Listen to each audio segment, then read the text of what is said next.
అందరికీ నమస్కారం. నా పేరు అర్చన. ఈరోజు కథ 'నా గుండె చప్పుడు నువ్వే' పార్ట్ 170. ఇక అందరూ కలిసి హాల్‌లో ముచ్చట్లు చెప్పుకుంటూ కూర్చుంటారు. సింధుజ అందరికీ పాయసం చేసి తీసుకొచ్చి తను కూడా వాళ్ళతో జాయిన్ అయ్యి అంజలిని హ్యాపీగా ఉంచడం కోసం ఏ చిన్ని ప్రయత్నాన్ని కూడా వదులుకోవట్లేదు. హర్ష అంతలో మొబైల్ రింగ్ అవ్వడంతో లిఫ్ట్ చేసి మాట్లాడతాడు. రేపు బోర్డ్ మెంబర్స్‌తో మీటింగ్ ఉంది సార్ అనగానే నేను మళ్ళీ కాల్ చేస్తా అని కాల్ కట్ చేస్తాడు హర్ష. పక్కన కిరణ్ ఉండడంతో బోర్డ్ మెంబర్స్ మీటింగ్‌కి నువ్వు అటెండ్ అవుతావా కిరణ్? ఎందుకురా?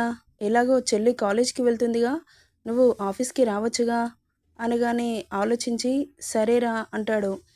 ఇక నెక్స్ట్ డే మార్నింగ్ అంజలి కాలేజ్‌కి రెడీ అయ్యి తను ఏం తింటుందో ఆ ఫుడ్‌ని ప్రిపేర్ చేయిస్తాడు హర్ష. ఏ టైంకి ఏం తినాలో నిత్యని దగ్గరుండి చూసుకోమని చెబుతాడు. ఇక అన్ని జాగ్రత్తలు చెప్పి పంపిస్తాడు. నువ్వేం టెన్షన్ పడకు హర్ష, ఏ టైంకి ఏం తినాలో నాకు బాగా గుర్తుంది, తింటాను అంటుంది. సరే అని అందరూ బ్రేక్‌ఫాస్ట్ చేసి వీళ్ళు కాలేజ్‌కి, హర్ష, కిరణ్ ఆఫీస్‌కి వెళ్తారు. కాలేజీ రాగానే మెల్లగా దిగి లోపలికి వెళ్తూ ఉంటారు. సుష్మా, నిత్య ఆమెని కనిపెట్టుకుంటూ ఉంటున్నారు. మధ్యలో ఏ టైంకి ఏమి ఇవ్వాలో అవి ఇవ్వడానికి కేర్ టేకర్‌ని అపాయింట్ చేస్తాడు. హర్ష మెడిసిన్స్, జ్యూసెస్ అన్నీ టైంకి అందిస్తున్నారు. అతడి కేరింగ్‌కి మురిసిపోతూ క్లాసెస్ అన్నింటినీ శ్రద్ధగా వింటుంది. ఇక ఆఫ్టర్‌నూన్ క్లాసెస్ ఫినిష్ కాగానే బాబు గుర్తొచ్చి హర్షకి కాల్ చేస్తుంది. బోర్డ్ ఆఫ్ డైరెక్టర్స్‌తో మీటింగ్‌లో ఉండి మొబైల్ సైలెంట్‌లో పెట్టాడు. ఇక ప్రాజెక్ట్ వర్క్‌ని ఎలా ఫినిష్ చేయాలో ఎక్స్‌ప్లెయిన్ చేస్తూ ఉంటాడు. అతడి ఎక్స్‌ప్లనేషన్‌కి తల తిప్పకుండా శ్రద్ధగా వింటున్నారు. బాబు యాటిట్యూడ్‌గా ఒక హ్యాండ్ ప్యాంట్ పాకెట్‌లో పెట్టుకొని, ఇంకో హ్యాండ్‌తో ప్రొజెక్టర్‌లో కనిపిస్తున్న మ్యాప్‌ని చూపిస్తున్నాడు. బోర్డ్ ఆఫ్ మెంబర్స్ అందరూ హర్ష కంటే చాలా పెద్దవాళ్ళు.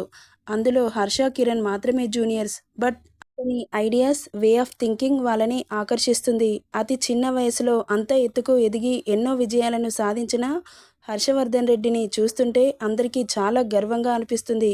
ఇక మీటింగ్ ఫినిష్ అవుతుంది. ఒక్కసారిగా క్లాప్స్ వినబడుతుంటే తల తిప్పి చూస్తారు అక్కడున్న వాళ్ళందరూ. హర్ష ఎదురుగా ఉన్న మనిషిని చూసి షాక్ అవుతాడు. వెల్ డన్ నాన్న అంటాడు రాజారావు. ఆశ్చర్యపోవడం మిగతా వారి వంతు అవుతుంది. ఎందుకంటే ఆ కంపెనీకి రాజారావుకి ఎలాంటి సంబంధం లేదని తెలిసిన వాళ్ళు ఇప్పుడు ఆఫీస్‌కి వచ్చిన అతన్ని చూసి ఆశ్చర్యపోతారు. ఇక అతన్ని చూసి చిన్నగా నవ్వి మీటింగ్ ఈజ్ ఓవర్ అనగానే అక్కడి నుండి అందరూ లేచి వెళ్ళిపోతారు. ఇక స్టాఫ్ మీటింగ్ కూడా అప్పుడే అరేంజ్ చేయడంతో వాళ్ళు వెళ్ళగానే స్టాఫ్ అంతా మీటింగ్ హాల్‌కి వస్తారు. వాళ్ళతో కూడా ప్రాజెక్ట్ వర్క్‌ని ఎలా చేయాలో చెబుతాడు హర్ష. మీరు ఏం చేస్తారో, ఎలా చేస్తారో నాకు తెలీదు. అనుకున్న టైంకి ప్రాజెక్ట్ వర్క్ నా చేతిలో పెట్టాలి. లేకపోతే నా గురించి తెలుసు కదా అని షార్ప్‌గా ఒక చూపు చూసి అక్కడి నుండి సీఈఓ క్యాబిన్‌కి వెళ్ళిపోతాడు హర్ష. ఇక పాకెట్‌లో ఉన్న మొబైల్ చేతిలోకి తీసుకోగానే 5 మిస్డ్ కాల్స్ అంజలి నుండి ఉండడంతో వెంటనే కాల్ చేస్తాడు. చెప్పు బేబీ, మీటింగ్‌లో ఉన్న మొబైల్ సైలెంట్‌లో పెట్టా, చూసుకోలేదు. వేర్ ఆర్ యూ అంటాడు. ఐ యామ్ ఇన్ అంజుస్ మాన్షన్ అని స్టైల్‌గా చెబుతుంది. ఆమె అలా అనగానే చిన్నగా నవ్వి వెరీ గుడ్. ఏమైనా తిన్నావా? ఇప్పుడే ఆరెంజ్ జ్యూస్ పొట్టలో పోసేశాను అనగానే అదేంటి, అదేమైనా ట్యాంకా పోయడానికి అనగానే చిన్నగా నవ్వుతుంది. ఎప్పుడొస్తారు సార్? ఇప్పుడే మీటింగ్ ఫినిష్ అయింది బేబీ. ఈరోజు చాలా వర్క్ ఉంది. ఆఫ్టర్నూన్ లంచ్‌కి రావడం కుదరదు. ఈవినింగ్ వచ్చేస్తా. నువ్వు మాత్రం టైం టు టైం తినాలి, మెడిసిన్ వేసుకోవాలి. కాసేపు మెడిటేషన్ చెయ్యు. అమ్మ వాళ్ళతో కాసేపు సొల్లు చెప్పుకో. ఏంటి, మేము మాట్లాడుకునే మాటలు నీకు సొల్లులాగా అనిపిస్తుందా? ఇంకేముంటుంది సొల్లు తప్ప. Harsha don't hurting me. అబ్బో సర్లే బాయ్ అంటుండగా హలో అంటుంది. ఏంటి అంటాడు. లంచ్ చేయండి సార్. సరే చేస్తాను. మరి నేను ఆఫీస్‌కి రానా? నేను తినిపించనా అనగానే ఆ మాటకి వస్తే బావుండు అనిపిస్తుంది. కానీ స్ట్రెయిన్ అవుతుందేమోనని వద్దులే అంటాడు. అతని మాటల్లో ఆమె రావాలి అని అనిపించడంతో సర్లే బాయ్ అంటుంది. ఓకే అంజు బాయ్ అంటాడు. ఇక వర్క్ బిజీలో పడి ఆకలి కూడా తెలియలేదు హర్షకి. అంతలో కిరణ్ వచ్చి లంచ్ చేద్దాం పదరా అంటాడు. కొద్దిసేపు ఆగి వస్తాను, నువ్వెళ్ళు అనగానే 2 అవుతుందిరా, ఇంకెప్పుడు తింటావు? నాకు ఆకలిగా లేదురా, విసిగించకు, ఇక్కడి నుండి వెళ్ళు అనగానే ఎక్కువ విసిగిస్తే అతడికే ప్రాబ్లం అని అక్కడి నుండి వెళ్ళిపోతాడు కిరణ్. ఇక అంజలి టెన్షన్‌లో వర్క్‌లో పడి బుర్ర హీటెక్కిపోతుంటే ల్యాపీ క్లోజ్ చేసి చైర్‌లో వెనక్కి వాలుతాడు. సున్నితమైన చేతులు అతడి ఫోర్‌హెడ్ మీద కదులుతుంటే ఏదో చెప్పలేని అనుభూతికి లోనయ్యి ఆటోమేటిక్గా కళ్ళు మూసేస్తాడు హర్ష. ఆ స్పర్శని ఫీల్ అవుతూ ట్రాన్స్లోకి వెళ్ళిపోతాడు.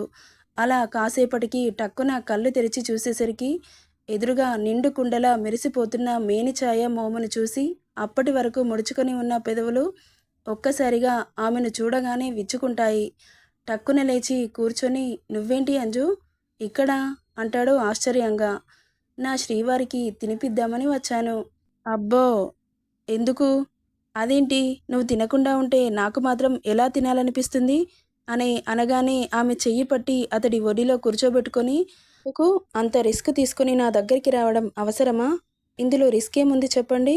నాకు నీ మనసు, ముఖ్యంగా నీ స్టమక్ నింపడం ఇష్టం. అందుకే వచ్చాను. మరి నువ్వు తిన్నావా? నువ్వు తింటే నాకు కడుపు నిండిపోతుంది హర్ష" అంటుంది కొంచెం టీజింగ్ వాయిస్తో. "నేను తింటే నీ స్టమక్ ఎలా ఫుల్ అవుతుందే? వేషాలు వేయకు, తోలు తీసేస్తా" అనగానే చిన్నగా నవ్వి, "నన్ను వదులు బాబా, మా వారికి అన్నం తినిపించాలి. ఈరోజు ఏంటో మేడం గారు మరీ నన్ను ఇంత ప్రేమగా చూసుకుంటున్నారు. మీరు చూసుకునే దాంట్లో నాది ఎంత చెప్పండి, ఆవగింజంత" అంటూ ఎదురుగా ఉన్న బాక్స్ తీసి హర్షకి ఇష్టమైన కర్రీస్ వేసి ఆమె చేత్తో తినిపిస్తూ ఉంటుంది. సతీ ప్రేమలో మునిగిపోయి ఇష్టంగా తింటున్నాడు హర్ష. ఇక అతడి లిప్స్కి అంటిన రైస్ని ఆమె నాలుకతో లిక్ చేసి లాస్ట్ ముద్దని దిష్టి తీసేస్తుంది. "ఏంటే, నేను చిన్నపిల్లాడిలా కనబడుతున్నానా అలా దిష్టి తీసేస్తున్నావు? నాకెప్పుడు నువ్వు చిన్నపిల్లాడివే" అంటూ అతని జుట్టులోకి వేళ్ళు పోనిచ్చి నుదుటిన ముద్దు పెట్టుకొని రెండు చేతులతో మెటికలు విరుస్తుంది. ఆమె అలా చేయగానే ఆమె నడుం చుట్టూ చేతులు వేసి దగ్గరికి లాక్కొని ఆమె పొట్టలో తలదాచుకుంటాడు హర్ష. అంజలి అతడి వెన్ను నిమురుతూ తల మీద ముద్దు పెడుతుంది. అలా కాసేపు ఒదిగిపోయి, "ఇక వెళ్ళు బేబీ, అలసిపోతావు" అనగానే, "దేనికి అలసిపోతాను? నేనేమైనా కొండలు మోసానా ఏంటి? నా భర్త మనసు కడుపు నింపాను, దానికే అలసిపోతానా? అది కాదే, కాసేపు రెస్ట్ తీసుకోపో. నాకు ఇలాగే బాగుంది శ్రీవారు." "అబ్బో, ఈరోజు తెగ రెస్పెక్ట్ ఇస్తున్నావేంటో. మరి ఏం చేయాలి? నిన్ను హర్ష, రారా పోరా అంటుంటే తమరి ఫ్యాన్స్కి నచ్చట్లేదు బాబు." "అంటే నువ్వు ఇష్టంతో పిలవట్లేదా, వాళ్ళకి నచ్చదు అని పిలుస్తున్నావా?" అనగానే, "నాకు కూడా ఇలా పిలవడం అంటేనే ఇష్టం సార్" అంటుంది. "కానీ ప్రేమ బాగా వచ్చినప్పుడు రారా పోరా అంటాను. అప్పటి వరకు అండీ పొండితో సరిపెట్టుకోండి" అనగానే చిన్నగా నవ్వి, "సర్లే, ఇక ఇంటికి వెళ్ళి రెస్ట్ తీసుకో బేబీ. ఈరోజు ఎలా ఉంది?" అనగానే, "బావుంది. వామిట్స్ అవి కాస్త తగ్గాయా? నిన్నటి కంటే కాస్త బెటర్." "ఓకే, ఎక్కువ రిస్క్ తీసుకోకూడదు, వెళ్ళు" అనగానే అతడిని ప్రేమగా చూస్తూ ఉంటుంది. "ఏమైంది అలా చూస్తున్నావు?" అని కళ్ళెగరేస్తాడు. "ఏం లేదు" అని తల అడ్డంగా ఊపుతుంది. "చెప్పు బేబీ" అంటాడు. "నన్ను కలిసిన రోజు ఎంత హార్ష్గా బిహేవ్ చేశావో ఇప్పుడు చూస్తుంటే విచిత్రంగా అనిపిస్తుంది. నీలో ఇంత మార్పుకి కారణం నీకు తెలీదా?" "తెలుసు, నీ నోటి నుండి వినాలనుంది నా బంగారం" అని ఆమెని దగ్గరికి లాక్కుంటాడు. అతడి చీక్ కిస్ పెట్టి, "ఇక వెళ్తాను" అంటూ వెళ్తుండగా, "ఏయ్, నన్ను రెచ్చగొట్టి వెళ్తాను అంటావేంటే?" అని గులాబీ రేకులని చూస్తూ చిన్నగా వేలితో మీటుతూ అతడి పెదవులతో స్మూత్గా అందుకుంటాడు. అలా ఒకరి ప్రేమను ఒకరు ఆస్వాదించి తడిచేరిన పెదవులపై చిన్నగా పెక్కిచ్చి నీల్ డౌన్ చేసి ఆమె డ్రెస్ని చిన్నగా పక్కకు జరిపి ఆమె నిమ్మ పండులా మెరుస్తున్న నాభిని ముద్దు పెట్టుకొని నాలుకతో లిక్ చేసి వదులుతాడు. ఆ టచ్కి ఒళ్ళు జల్లుమంటుంది అంజలికి. "ఏంటే, ఎప్పుడు టచ్ చేసినా ఫస్ట్ టచ్లా ఫీల్ అవుతావు?" అనగానే, "ఏమో బాబు, తమరి చేతులు నా శరీరాన్ని ఎప్పుడు ముట్టుకున్నా నాకు ఒంట్లో ఒక రకమైన పులకింత వస్తుంది" అంటూ అక్కడి నుండి వెళ్తుండగా చెయ్యి పట్టి ఆపి, "ఇలాంటి ఫీలింగ్ లైఫ్ లాంగ్ నీకు ఇవ్వాలని అనుకుంటున్నాను baby. Are you okay or not" అనగానే, "ఇంత మంచి ఫీలింగ్ని ఏ ఆడది వదులుకుంటుంది? నాకు నువ్వు ఇచ్చే ఈ టచ్, నీ యాటిట్యూడ్, నీ పొగరు, నీ బలుపు, బీస్టులా చేసే రొమాన్స్, ఎవ్రీథింగ్ చివరి శ్వాస వరకు కావాలి. నువ్వు కొంచెం డల్ అయినా నాకు నచ్చదు బేబీ.